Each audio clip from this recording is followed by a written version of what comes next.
Hi, good morning children. Last class we have learnt about 7 characteristics of living beings.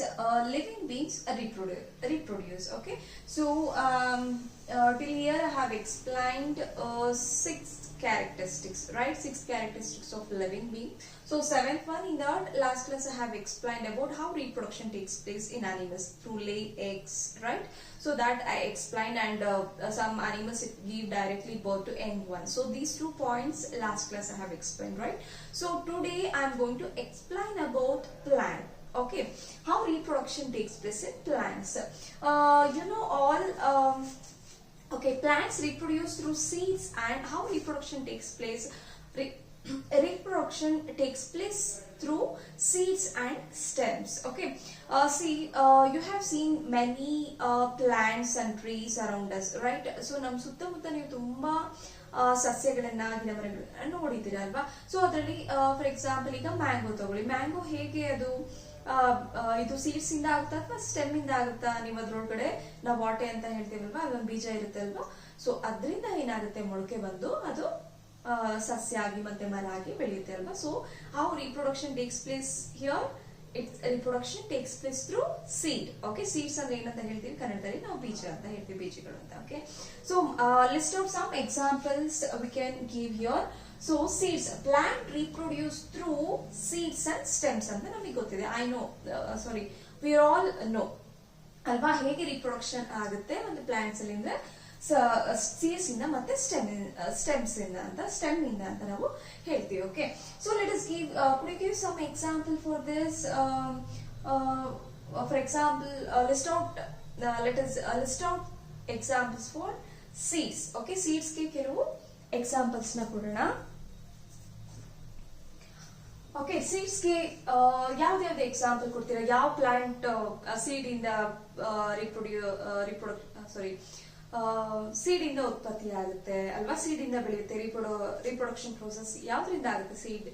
Okay, so ಅದನ್ನ ಸ್ವಲ್ಪ okay, list out the plants that reproduce through seeds and stems ಅಂತ ಹೇಳಿದ್ದಾರೆ. ನಿಮ್ text book ಅಲ್ಲಿ observe ಮಾಡಿ, plants reproduce through seeds and stems ಅಂತ heading ಹಾಕ್ಬಿಟ್ಟು list out the plants ನ ಲಿಸ್ಟ್ ಔಟ್ ಮಾಡಿ. ಯಾವ್ದು ಪ್ಲಾಂಟ್ಸ್ ಸೀಡ್ಸ್ ಇಂದ ರೀಪ್ರೊಡ್ಯೂಸ್ ಆಗುತ್ತೆ ಮತ್ತೆ ಸ್ಟೆಮ್ಸ್ ಇಂದ ರೀಪ್ರೊಡ್ಯೂಸ್ ಆಗುತ್ತೆ ಅಂತ ಹೇಳಿದ್ದಾರೆ, ಕಾಂಡಗಳಿಂದ. ಓಕೆನಾ? ಸೊ ಲೆಫ್ಟ್ ಸೈಡ್ ನೋಡಿ, ಸೀಡ್ಸ್ ಯಾವ್ದು ಎಕ್ಸಾಂಪಲ್ ಕೊಡ್ತೀರಾ? ಮ್ಯಾಂಗೋ ಕೊಡ್ಬೋದು ನಾವು. ಮ್ಯಾಂಗೋ ಸೀಡ್ಸ್ ಇಂದ ರೀಪ್ರೊಡ್ಯೂಸ್ ಆಗುತ್ತೆ ಅಲ್ವಾ? ಅಂಡ್ ನೀಮ್ ಕೂಡ. ಓಕೆ, ನೀಮ್ ಅಂಡ್ ಕೊಕೊನಟ್ ಕೂಡ. ಕೊಕೊನಟ್ ಟ್ರೀ ಎಲ್ಲ ನೋಡಿದಿರಲ್ವಾ? ಅಂಡ್ ಸನ್ಫ್ಲವರ್ ಸೀಡ್ಸ್ ಎಲ್ಲ ನೋಡಿದಿರಲ್ವಾ?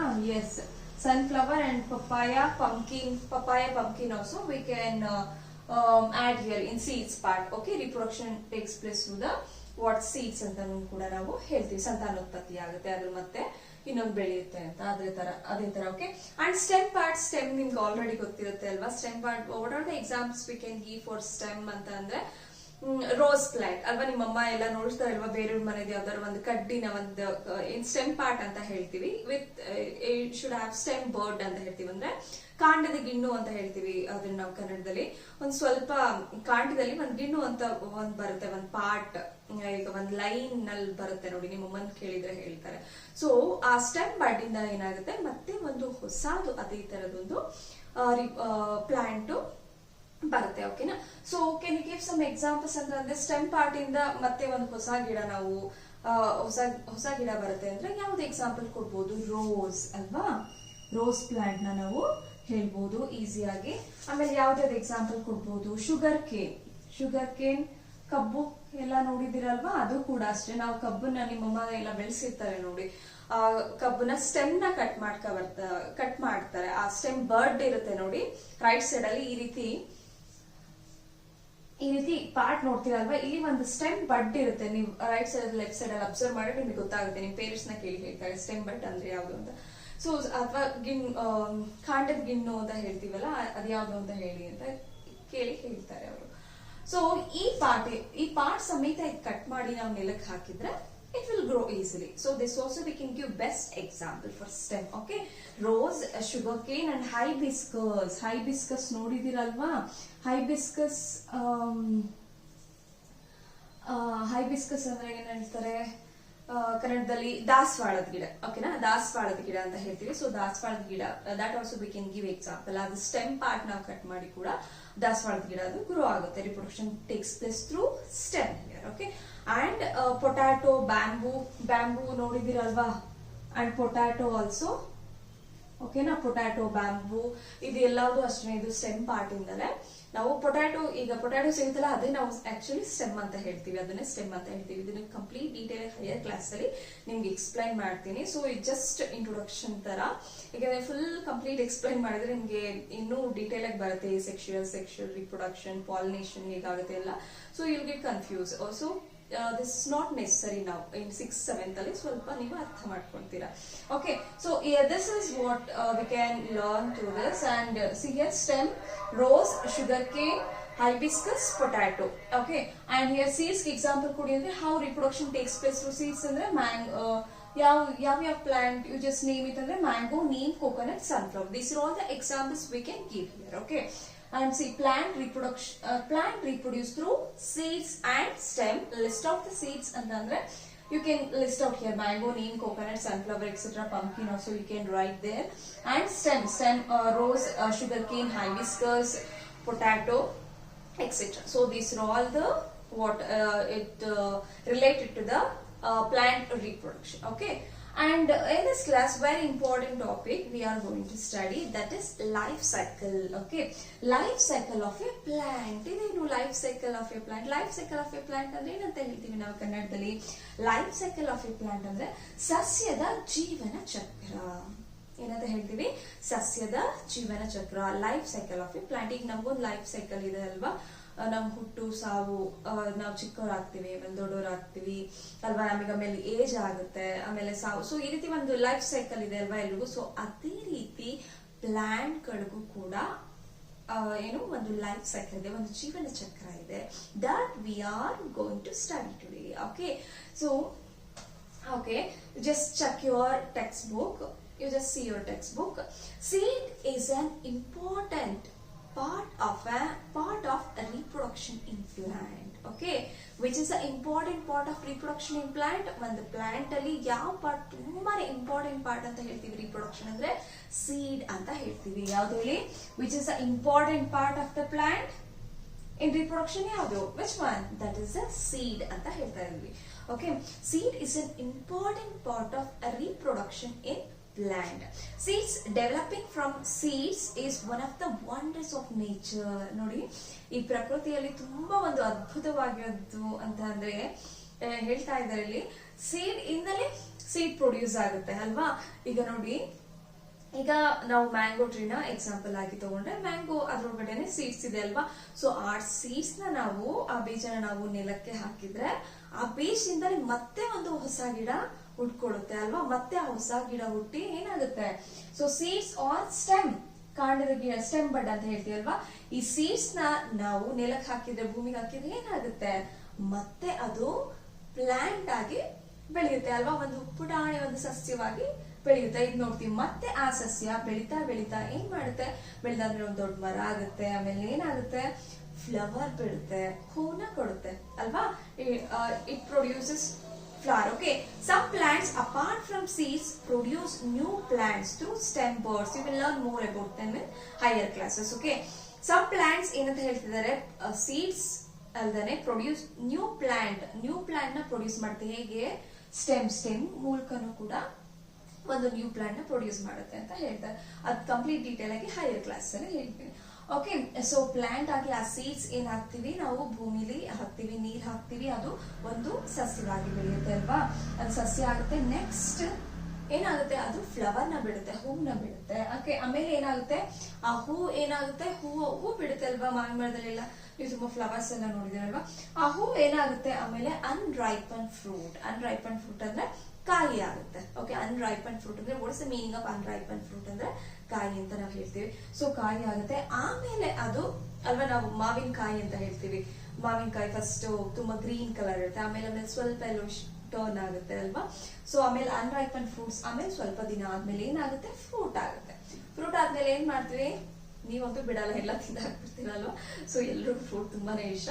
ಸೊ ಮಾವಿನ ಹಣ್ಣು ಸೀಸನ್ ಬಂದಂತೂ ನಾವು ಎಲ್ಲ ಇಷ್ಟಪಡ್ತೀವಿ ಅಲ್ವಾ. ಸೊ ಎಲ್ಲಾವುದು ಫ್ರೂಟ್ಸ್ ಎಲ್ಲ ಚೆನ್ನಾಗಿ ತಿಂದ್ಬಿಡ್ತೀವಿ. ತಿಂದ್ಬಿಟ್ಟು ಏನ್ ಮಾಡ್ತೀವಿ, ಆ ಬೀಜ ಬಾಟೆ ಅಂತ ಹೇಳ್ತೀವಿ ಅಲ್ವಾ, ಅದನ್ನ ಏನ್ ಮಾಡ್ತೀವಿ ನಾವು ಬಿಸಾಡ್ಬಿಡ್ತೀವಿ ಎಲ್ಲೋ ಒಂದ್ ಕಡೆ. ಸೊ ಬಿಸಾಡ್ದಾಗ ಏನಾಗುತ್ತೆ, ಆಸಿಡ್ ಏನಾಗುತ್ತೆ ಮತ್ತೆ ಭೂಮಿಗೆ ಸೇರ್ಕೊಂಡು ಮತ್ತೆ ಅದರಿಂದ ಹೊಸ ಗಿಡ ಬರುತ್ತೆ. ಸೀಡ್ ಇಂದಾನೆ ಮತ್ತೆ ಸೀಡ್ ಪ್ರೊಡ್ಯೂಸ್ ಆಗುತ್ತೆ. So this is the wonders of nature ಅಂತ ಹೇಳ್ತಾ ಇದ್ದಾರೆ. Okay, this is what we called as life cycle of a plant. Plant ಹೇಗೆ ಉತ್ಪತ್ತಿ ಆಗುತ್ತೆ, ಹೇಗೆ ಬೆಳೆಯುತ್ತೆ, ಮತ್ತೆ ಹೇಗೆ ಭೂಮಿ ಸೇರ್ಕೊಳ್ಳುತ್ತೆ, ಹೇಗೆ ಪ್ರೊಡ್ಯೂಸ್ ಆಗುತ್ತೆ ಅನ್ನೋದೊಂದು ಒಂದು ಲೈಫ್ ಸೈಕಲ್ ಅಲ್ಲಿ, ಒಂದು ಚಕ್ರದಲ್ಲಿ, ಜೀವನ ಚಕ್ರದಲ್ಲಿ ಹೇಳಿದ್ದಾರೆ. ಓಕೆನಾ. Seeds are stem bud, that means ಕಾಂಡದ ಗಿಣ್ಣು ಅಂತ ಹೇಳ್ತೀವಿ. ಸ್ಟೆಮ್ ಬಡ್ ಅಂದ್ರೆ seed, it will grow like a plant seed ನಾವು ಭೂಮಿಲಿ ಹಾಕ್ದಾಗ ಏನಾಗುತ್ತೆ, ಪ್ಲಾಂಟ್ ಆಗುತ್ತೆ ಅಲ್ವಾ, ಒಂದು ಸಸ್ಯ ಬೆಳೆಯುತ್ತೆ. ದೆನ್ ಇಟ್ ಪ್ರೊಡ್ಯೂಸಸ್ ಏನು, ಫ್ಲವರ್ ನ ಪ್ರೊಡ್ಯೂಸ್ ಮಾಡುತ್ತೆ. Then it produces what, unripen fruit. ಆ ಫ್ಲವರ್ ಏನಾಗುತ್ತೆ, ಅನ್ರೈಪನ್ ಫ್ರೂಟ್ ಆಗಿ ಕನ್ವರ್ಟ್ ಆಗುತ್ತೆ. ದಟ್ ಮೀನ್ಸ್ ಕಾಯಿ ಆಗುತ್ತೆ. ಕಾಯಿ ಸ್ವಲ್ಪ ದಿನ ಆದ್ಮೇಲೆ ಫ್ರೂಟ್ ಆಗುತ್ತೆ. ಮತ್ತೆ ಫ್ರೂಟ್ ಎಲ್ಲ ನಾವು ತಿನ್ಬಿಟ್ಟು ಮತ್ತೆ ಅದು ಸೀಡ್ ಮತ್ತೆ ಭೂಮಿಗೆ ಸೇರ್ಕೊಳ್ಳುತ್ತೆ, ಮತ್ತೆ ಒಂದು ಹೊಸ ಪ್ಲಾಂಟ್ ಆಗಿ ಪ್ರೊಡ್ಯೂಸ್ ಆಗುತ್ತೆ. ಇದೇ ಲೈಫ್ ಸೈಕಲ್ ಕಂಟಿನ್ಯೂ ಆಗುತ್ತೆ. So that is we call this life cycle of a plant. Okay, so it's very simple. I hope you are all understanding. Okay, ನಾನು ಸ್ಟೆಪ್ ಬೈ ಸ್ಟೆಪ್ ಹೇಳ್ತಾ ಇದ್ದೀನಿ ನಿಧಾನಕ್ಕೆ. Okay, so this is about the life cycle of a plant. Okay, and next how reproduction takes place in coconut trees anta helidare, that I will explain in the next classes. Okay, coming classes. Okay, and next, a reproduction of plant is advantageous to animals including man in many ways anta helidare. Discuss with your friends and list them. Say reproduction ಈ plants ಅಲ್ಲಿ ಆಗೋದ್ರಿಂದ ಏನಾಗುತ್ತೆ, ತುಂಬಾ animals ಗೆ reproduction ಆಗೋದು, ಈ plants ಅಲ್ಲಿ reproduction ಆಗೋದು. reproduction ಅಂದ್ರೆ ಏನು, ಮತ್ತೆ ಸಂತಾನೋತ್ಪತ್ತಿ ಆಗುತ್ತೆ. ಈ ಪ್ಲಾಂಟ್ ಒಂದೇ ತರ ಮತ್ತೆ ಸಂತಾನೋತ್ಪತ್ತಿ ಆದ್ರೆ ಏನಾಗುತ್ತೆ, ಇದು ಅನಿಮಲ್ಸ್ಗೆ ಅಡ್ವಾಂಟೇಜ್, ಅನಿಮಲ್ಸ್ಗೆ ಉಪಯೋಗ ಇದೆ ಅಂತ ಹೇಳ್ತಾ ಇದ್ದಾರೆ. ಯಾವ ರೀತಿ ಉಪಯೋಗ ಆಗುತ್ತೆ, ಈಗ ಒಂದು ಪ್ಲಾಂಟ್, ಈಗ ಒಂದು ರೋಸ್ ಅಥವಾ ಹೈಬಿಸ್ಕಸ್ ಪ್ಲಾಂಟ್ ಆಗಿದೆ, ಮತ್ತೆ ಪಾಲಿನೇಟ್ ಆಗಿ ಏನ್ ಮಾಡ್ತಾರೆ, ಅದು ಸ್ಟೆಮ್ ಓಕೆ ಕಟ್ ಮಾಡಿ ಹಾಕ್ತಿವಿ, ಮತ್ತೆ ಅದು ಗ್ರೋ ಆಗ್ತಾ ಆಗ್ತಾ ಏನಾಗುತ್ತೆ, ಏನ್ ಯೂಸಸ್ ಇದರಿಂದ, ತುಂಬಾ ಪ್ಲಾಂಟ್ ಎಲ್ಲ ಗ್ರೋ ಆಗೋದ್ರಿಂದ, ರೀಪ್ರೊಡಕ್ಷನ್ ಆಗೋದ್ರಿಂದ ಅಂತ ಹೇಳಿದ್ರೆ ಏನ್ uses. First use, it provides A constant supply of food ಅಲ್ವಾ. ಈಗ ಒಂದು ಮ್ಯಾಂಗೋ ಟ್ರೀ ಮತ್ತೆ ಬೆಳಿತಾ ಇದೆ, ಮತ್ತೆ ಸೀಡಿಂದ ಬೆಳಿತಾ ಇದೆ ಅಂದ್ರೆ ಏನ್ ಯೂಸಸ್, ನಮ್ಗೆ ಫುಡ್ ಸಿಗುತ್ತೆ ಅಲ್ವಾ. ಎಷ್ಟೊಂದು ನಾವು ಪ್ಯಾರಟ್ಸ್ ಎಲ್ಲ ನೋಡ್ತೀವಿ, ಗಿಳಿಗಳನ್ನೆಲ್ಲ ನೋಡ್ತೀವಿ ಅಲ್ವಾ ನಾವು. ಸಮ್ಮರ್ ಸೀಸನ್ ಅಲ್ಲಿ ಅದಕ್ಕೆ ಎಷ್ಟೊಂದು ಫುಡ್ ಸಿಗುತ್ತೆ ಅಲ್ವಾ. ಈ ರೀತಿ ಟ್ರೀ ಗ್ರೋಸ್ ಆಗ್ತಾ ಇದ್ರೆ, ಈ ರೀತಿ ಪ್ಲಾಂಟ್ ಅಥವಾ ಟ್ರೀ ತುಂಬಾ ಬೆಳಿತಾ ಇದ್ರೆ ಏನಾಗುತ್ತೆ, ಫುಡ್ ಸಿಗುತ್ತೆ, it supply. So we can right first point, it provides a constant supply of food. Constant ಆಗಿ ಫುಡ್ ನ ಸಪ್ಲೈ ಮಾಡುತ್ತೆ ಎಲ್ಲ ಅನಿಮಲ್ಸ್ಗೆ. ಓಕೆನಾ. ಸೊ ನಮಗೂ ಕೂಡ ಫುಡ್ ಸಿಗುತ್ತೆ, ತುಂಬಾ ಏನು ರಿಪ್ರೊಡಕ್ಷನ್ ಪ್ರೋಸೆಸ್ ಆಗೋದ್ರಿಂದ, ಪ್ಲಾಂಟ್ಸ್ ಜಾಸ್ತಿ ಬೆಳೆಯೋದ್ರಿಂದ. And second point, it provides habitats and shelter for a vast number of animal species. Okay, you just note down. Second point ಏನು, it provides habitats and shelter for a vast number of animal species. ಅದ್ರ ಜೊತೆಗೆ food ಕೊಡೋದ್ರ ಜೊತೆಗೆ ಏನ್ ಕೊಡುತ್ತೆ, plants and trees ಎಷ್ಟೊಂದು ವಾಸ ಮಾಡೋದಕ್ಕೆ ಒಂದು ಪ್ಲೇಸ್ ನ ಕೊಡುತ್ತೆ ಎಲ್ಲ ಪ್ರಾಣಿ ಪಕ್ಷಿಗಳಿಗೆ ಅಲ್ವಾ. ಗಿಳಿಗಳು ಕೂಡ ಅಲ್ಲಿ ವಾಸ ಮಾಡ್ತವೆ. ಒಂದ್ ಪ್ರಾಣಿ ಪಕ್ಷಿಗಳು, ಯಾವ್ದಾದ್ರು ಒಂದು ಪ್ರಾಣಿ ಕೂಡ ಅದ್ರ ಕೆಳಗಡೆ ವಾಸ ಮಾಡ್ತಾರೆ, ನೆರಳು ಸಿಗುತ್ತೆ ಅಲ್ವಾ. ಇಟ್ ಗಿವ್ಸ್ ಒನ್ ಶೆಲ್ಟರ್, ಒಂದು ವಾಸಸ್ಥಳನ ಕೊಡುತ್ತೆ. This is second point. And plants roots help prevent soil erosion. ಈಗ ತುಂಬಾ ಗಿಡ ಮರಗಳನ್ನ ಬೆಳೆಸೋದ್ರಿಂದ ಇನ್ನೊಂದು ಯೂಸಸ್ ಇದೆ. ಯಾವ ರೀತಿ ಯೂಸ್ ಆಗುತ್ತೆ ಅಂದ್ರೆ, ಈಗ ಸಾಯಿಲ್ ಎರೋಷನ್, ಮಣ್ಣಿನ ಸವಕಳಿ ಅಂತ ಹೇಳ್ತೀವಲ್ವಾ. ಈಗ ನಾವೇನು ಈಗ ಸಸ್ಯಗಳನ್ನ, ಗಿಡ ಮರಗಳನ್ನ ನಾವು ಬೆಳೆಸಲಿಲ್ಲ ಅಂದ್ರೆ, if you are not supporting to grow, what will happen, ಈಗ ಮಳೆ ತುಂಬಾ ಜೋರಾಗಿ ಬರುತ್ತೆ ಮಳೆಗಾಲದಲ್ವಾ, ಸಾಯಿಲ್ ಎರೋಷನ್ ಆಗುತ್ತೆ. ಆ ಸಾಯಿಲ್ ಎಲ್ಲಾನು ಮೇಲೆ ಒಂದು ಫಲವತ್ತಾದ ಸಾಯಿಲ್ ಇರುತ್ತೆ ಅಲ್ವಾ. So with help of that it will grow, plant grow ಆಗುತ್ತೆ ಆ ಸಾಯಿಲ್ ಇಂದ. ಅದೇನಾಗುತ್ತೆ, ಗಿಡ ಮರಗಳು ಇಲ್ಲ ಅಂತ ಅಂದ್ರೆ ಆ ಮಳೆ ರಭಸಕ್ಕೆ, ಆ ಫೋರ್ಸ್ಗೆ ಆ ಸಾಯಿಲ್, ಫಲವತ್ತಾದ ಸಾಯಿಲ್ ಏನಾಗುತ್ತೆ, ಮಣ್ಣೆಲ್ಲ ಕುಚ್ಕೊಂಡು ಹೋಗ್ಬಿಡುತ್ತೆ. ಆಗ ಪ್ಲಾಂಟ್ಸ್ ಗಳು ಯಾವುದು ಕೂಡ ಬೆಳೆಯೋದಕ್ಕಾಗಲ್ಲ. ಸೊ ಆದ್ರಿಂದ ಈ ಸಸ್ಯ, ಗಿಡ ಮರಗಳು ಬೆಳೆಯೋದ್ರಿಂದ ಏನ್ ಮಾಡುತ್ತೆ, ಆ ಸಾಯಿಲ್ ನ ಹೋಲ್ಡ್ ಮಾಡುತ್ತೆ ಅಲ್ವಾ. ಆ ರೂಟ್ಸ್ ಇದೆಯಲ್ಲ, ಪ್ಲಾಂಟ್ಸ್ ರೂಟ್ಸ್ ಎಲ್ಲ ತುಂಬಾ ಗಟ್ಟಿಯಾಗಿ ಆ ಮಣ್ಣನ್ನ ಗಟ್ಟಿಯಾಗಿ ಇಟ್ಕೊಳ್ಳುತ್ತೆ. ಸೊ ಆಗ ಏನಾಗುತ್ತೆ, ನಮ್ಗೆ ಸಾಯಿಲ್ ಎರೋಷನ್, ಮಣ್ಣಿನ ಸವಕಳಿ ಆಗಲ್ಲ. ಅದ್ ಮಣ್ಣು ಇಲ್ಲಿರುತ್ತೆ, ಆಲ್ಮೋಸ್ಟ್ ಅಲ್ಲೇ ಇರುತ್ತೆ. ಅದಕ್ಕೆ ಏನೇನ್ ಬೇಕು ನ್ಯೂಟ್ರಿಯೆಂಟ್ಸ್ ಎಲ್ಲಾವುದು ಕೂಡ ಮಣ್ಣಲ್ಲಿ ಇರುತ್ತೆ, ಸಸ್ಯಗಳು ಅದನ್ನ ಅಬ್ಸರ್ವ್ ಮಾಡ್ಕೊಳುತ್ತೆ. So this we can write here. What is the third point? Plant roots help prevent soil erosion. Okay, soil erosion ಆಗೋದನ್ನ ಇದು ಅವಾಯ್ಡ್ ಮಾಡುತ್ತೆ, ಈ ರೀತಿಯಾಗಿ ಹೆಲ್ಪ್ ಮಾಡುತ್ತೆ ಅಂತ ಇದನ್ನ ಹೇಳ್ಬೋದು. Okay, so this is about the what reproduction plants in how it is advantageous to animals ಗೆ ಹೇಗೆ ಅಡ್ವಾಂಟೇಜ್ ಅಂತ. Okay, and collect seeds from plants in your neighborhood in the beginning of rainy season. Okay, do this ಅಂತ ನಿಮಗೆ ಹೇಳಿದರೆ, rainy season ಅಲ್ಲಿ collect seeds from plants in your neighbourhood. ನೀವೆಲ್ಲ seeds ನ collect ಮಾಡ್ಕೊಳ್ಳಿ, ಅಕ್ಕಪಕ್ಕದಿಂದ ನಮ್ಮ ಸರೌಂಡಿಂಗ್ಸ್ ಇಂದ ಕಲೆಕ್ಟ್ ಮಾಡ್ಕೊಳ್ಳಿ. In the beginning of rainy season start ಆಗುತ್ತಲ್ಲ, ಟೇಕ್ ಫರ್ಟೈಲ್ ಸಾಯಿಲ್, ಒಂದು ಫಲವತ್ತಾದ ಒಂದು ಮಣ್ಣನ್ನ ತಗೊಳ್ಳಿ, and make soil balls out of it. ಒಂದು ಮುದ್ದೆ ತರ ಈ ರೀತಿ ಮುದ್ದೆ ತರ ಮಾಡ್ಕೊಳ್ಳಿ ಅದನ್ನ soil. Okay, in each of the soil like ball. Okay, in each of the soil ball insert A seed. ಆ ಬಾಲ್ ಮಾಡ್ಕೊಂಡಿರ್ತಾರಲ್ಲ ಮಣ್ಣಿದ, ಅದ್ರ ಒಳಗಡೆ ಆ ಸೀಡ್ ನ ಇನ್ಸರ್ಟ್ ಮಾಡಿ, ಯಾವ್ದಾದ್ರು ಆಗಿರ್ಬೋದು.